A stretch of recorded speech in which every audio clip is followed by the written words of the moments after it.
Assalamualaikum warahmatullahi wabarakatuh.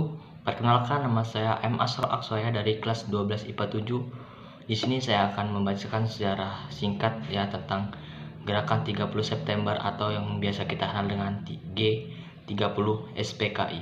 Peristiwa G30 SPKI tetap menjadi perdebatan antara benar atau tidaknya Partai Komunis Indonesia yang bertanggung jawab dalam peristiwa tersebut. Pada malam 30 September sampai 1 Oktober, 7 unit dikirim untuk menculik para jenderal yang terkait dengan Dewan Jenderal tersebut.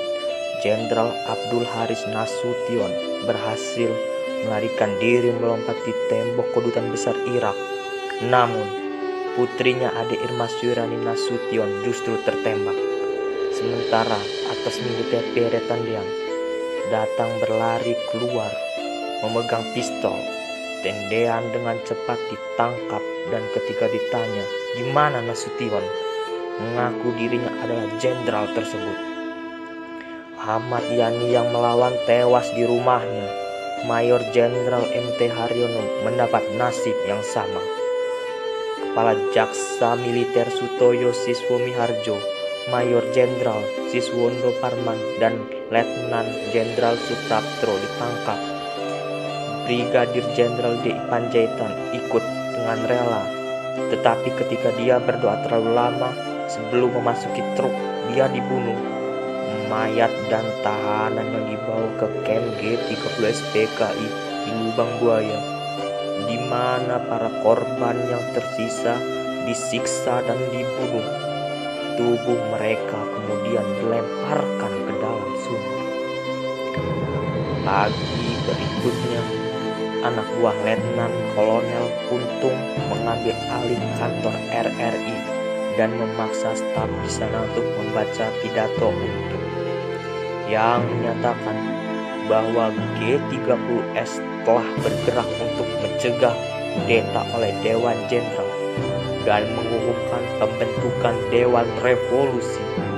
Anak buah G30 SPKI lain pergi ke istana untuk mengamankan presiden, tapi menemukan bahwa ia telah pergi meninggalkan istana.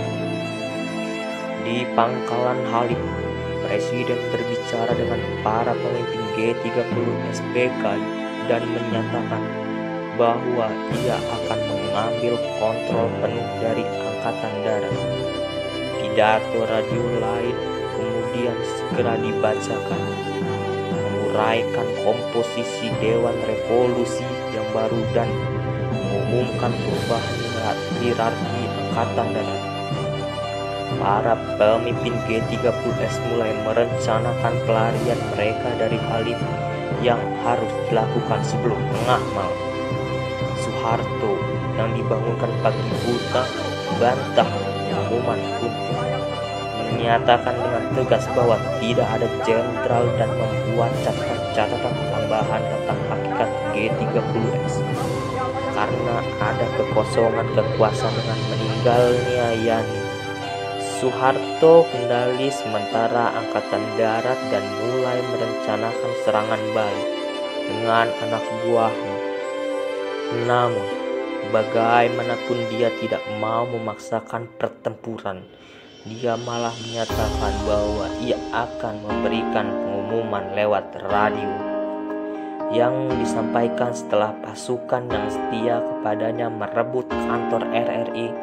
Pengumuman ini menguraikan situasi kala itu, menggambarkan G30S sebagai kontra-revolusioner dan menyatakan bahwa Angkatan Darat akan berurusan dengan kudeta ini. Tak lama kemudian, para pemimpin kudeta melarikan diri dari Halim dan pasukan Soeharto merebut kembali pangkalan udara tersebut. Beberapa waktu kemudian, pasukan di bawah kepemimpinan Soeharto menyerang sebuah markas G30 SPKI. Sementara tentara yang berafiliasi dengan PKI melawan. Pimpinan partai lolos dan melarikan diri, berencana untuk melanjutkan perjuangan mereka di bawah tanah.